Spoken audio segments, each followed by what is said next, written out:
વાંકાનેર ગામના જીવરામ ભક્ત થયા. ભગત વેપાર ધંધાના કામકાજ માટે અવારનવાર સિંધ પ્રદેશ જતા. સિંધ પ્રદેશ એટલે આજનું પાકિસ્તાન. ત્યાં ભગત વહાણમાં બેસીને સિંધ પ્રદેશમાં જાય અને એ વખતે ત્યાં સિંધ નદીની જે પણ નહેરો નીકળતી એના પાણીથી પુષ્કળ પ્રમાણમાં ચોખા થતા અને પાછા સસ્તા મળતા.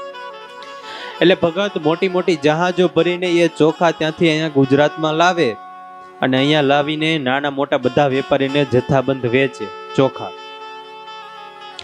અને એમાંથી જે પણ કઈ નાની મોટી આવક થાય એનો અમુક ભાગ ભગવાન માટે કાઢે અને પોતાની આજીવિકા ચલાવે. હવે એક વખત જીવરામ ભક્ત સિંધ પ્રદેશની અંદર વહાણ જહાજ લઈને ગયા હશે ચોખા માટે. ચોખાની ખરીદી કરીને પાછા આવતા હતા. પોતે એ જહાજમાં જ બેઠા હતા.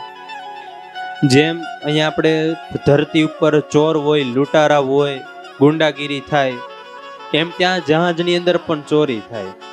અને એ જે ચોરી કરે એને ચાંચિયા કહેવાય. એટલે એની એક નાની એવી ટીમ ટુકડી એવી છે ચાંચિયાઓની, એ ફરતી હતી હોડી લઈને અને એ ચારે બાજુ નજર રાખ્યા કરે. જ્યારે પણ કાંઈ તક મળે, સમય મળે એટલે આવી મોટી મોટી જહાજો હોય, બોટ હોય, હોડી હોય એને લૂંટે અને પારકી મિલકતે તાગડધીના કરે. એટલે જોયું કે આ એક જહાજ છે ચોખાનું ભરેલું અને પસાર થાય છે. એટલે નાની એવી આ ટુકડી છે, એ ટુકડી એની ઉપર હુમલો કર્યો જહાજ ઉપર અને બધા એની ઉપર ચડી ગયા. હવે જે જહાજ ચલાવનાર હોય એ બધાને તો ખબર હોય કે આ ચોર છે આખો દિવસ આમથી તેમ ફરતા હોય અને જ્યારે પણ એને તક મળે ત્યારે એ લૂંટતા હોય. એટલે જે જહાજ ચાલકો હતા, જે ચલાવનારાઓ, એ બધા જ ત્યાં જહાજમાંથી કૂદી પડ્યા અને એ બધાને તો તરતા આવડતું એટલે તરતા તરતા સમુદ્ર કિનારે પહોંચી ગયા. હવે ભગતને તરતા આવડતું નહોતું. ભગત વિચાર કરે, જો હવે સમુદ્રમાં નીચે પડી જઈશ તો પણ મારે મરવાનું જ છે, અને જો અહીંયા રહ્યો સમુદ્ર જહાજની અંદર તો પણ આ નિર્દય ચાંચિયાઓ એ મને કઈ જીવતા મૂકશે નહીં. હવે કરવું શું? હાજી તો ભગત વિચાર કરે ત્યાં જ ઓલા ચાંચિયાઓ બધા આવ્યા. ભગતના બંને હાથ પાછળ લઈને બાંધી દીધા અને ભગતના માથા ઉપર મોટા છરાના 6-7 ઘા માર્યા માથાની અંદર અને ભગતને સમુદ્રમાં ફેંકી દીધા. પછી તો એ બધા ચાંચિયાઓ જહાજ લઈને ચાલતા થયા. જે નાવિકો હતા જહાજના એ બધા સમુદ્ર કિનારે તરતા તરતા પહોંચ્યા અને પછી વાંકાનેર બાજુ જવા લાગ્યા. વાંકાનેર ગામ જઈને ભગતના ઘરે સમાચાર આપ્યા કે આવી રીતે ચાંચિયાઓ દ્વારા જહાજ લૂંટાણું છે અને ભગતને તો 6-7 છરાના ઘા મારીને સમુદ્રમાં ફેંકી દીધા છે. આટલા સમાચાર મળ્યા ત્યાં તો ઘર ઉપર આજે જાણે વીજળી પડી. આખા ઘરમાં રડા રોડ મચી ગઈ, રડવા લાગ્યા બધા. પણ જીવરામ ભગતની માં હતા, એ બધાને કે તમે બધા રડોમાં, મારા જીવરામને કાંઈ થયું નથી, મારો જીવરામ તો સહી સલામત છે એવું આજે મારું હૈયું કહે છે. ગામના લોકો કે માજી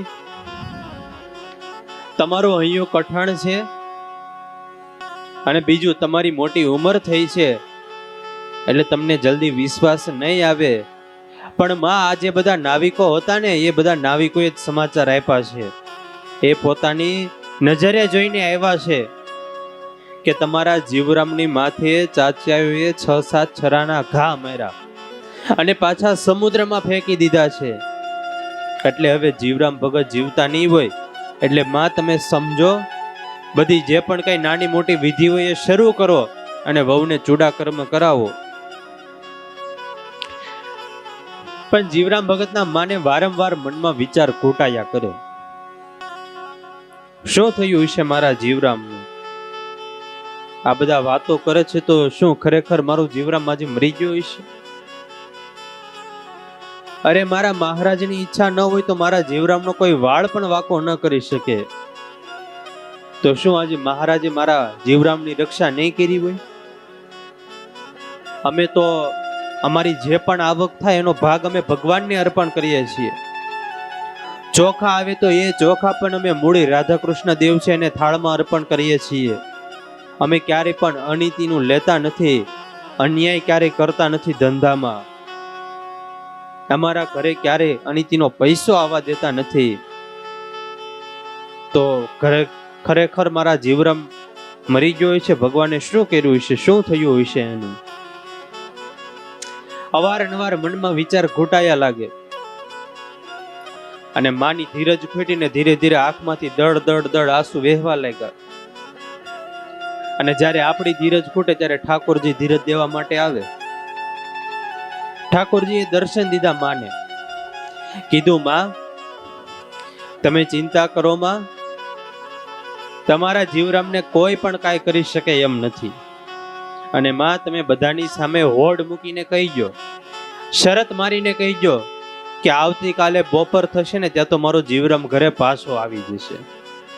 હવે આ તો ભાઈ ઠાકોરજીએ દર્શન દીધા પછી કઈ ઠાકોરજીનું ખોટું તો હોય નહીં. આ બધા સગા સંબંધીઓ અને આજુબાજુના લોકો બધા ભેગા થઈ ગયા હતા. એટલે માએ ઘરની બહાર આવીને કીધું બધાને કે તમે બધા તમારા પોતપોતાના ઘરે જાઓ, મારા જીવરામને તો કાંઈ થયું નથી અને આવતીકાલે બપોરે તો મારો જીવરામ પાછો ઘરે આવશે. હવે બધાને મનમાં એમ કે માનો દીકરો મૃત્યુ પામ્યો છે, મોટી ઉંમર છે, એટલે એની અસર થોડીક માના મગજ ઉપર થઈ છે. પણ હવે માજી કઈ આપણી વાત માનશે નહીં, ગમે એમ કરીએ તોય.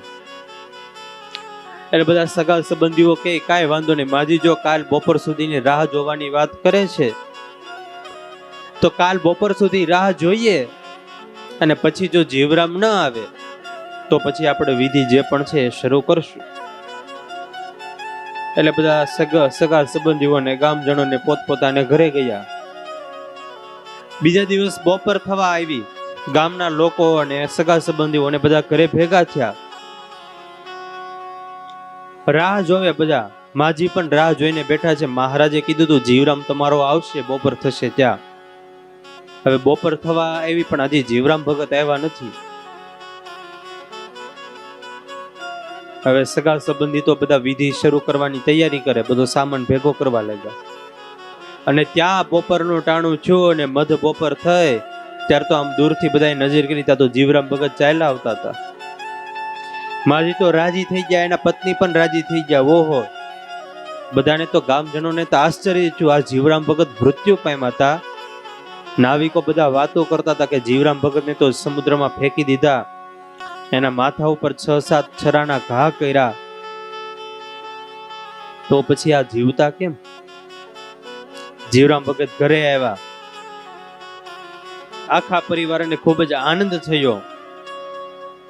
પરિવારજનો જીવરામ ભગતને ભેટી પડ્યા. પછી બધા સગા સંબંધીઓએ પૂછ્યું, જીવરામ ભગત, અમને તો એવા સમાચાર મળ્યા કે ચાચીઓએ તમારું જહાજ લૂંટી લીધું, તમારા મસ્તક ઉપર 6-7 છરાના ઘા કર્યા અને તમને સમુદ્રમાં ફેંકી દીધા હતા, તો પછી તમે જીવતા કઈ રીતે રહ્યા?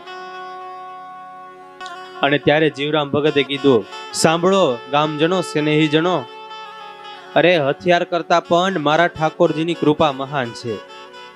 મને સમુદ્રમાં તો ફેંકી દીધો, પણ મારા ઠાકોરજીએ નીચેથી હાથ લઈને મને પાણીથી અધર કરી દીધો. પછી મારા મસ્તક ઉપર હાથ ફેરવો મારા ભગવાને, અને મારા મસ્તક ઉપર જેટલા પણ ઘા હતા એ બધા ઘા રૂજાઈ ગયા, અને ઠાકોરજીએ પોતાના હાથમાં લઈને મને સમુદ્રના કિનારે મૂકી દીધો. અને ત્યાંથી હું ચાલતા ચાલતા આજે બીજા દિવસે તમારી સામે પહોંચ્યો છું. ત્યારે કેવી ઠાકોરજીએ રક્ષા કરી. જાકો રાખે સાયા માર શકે ના કોઈ, બાલન બાકા કર શકે જો જગ બેરી હોય. જ્યાં સુધી ભગવાન સાથે હોય ત્યાં સુધી કાળ કર્મ માયા કોઈની પણ તાકાત નથી કે જીવનો વાળ પણ વાંકો કરી શકે.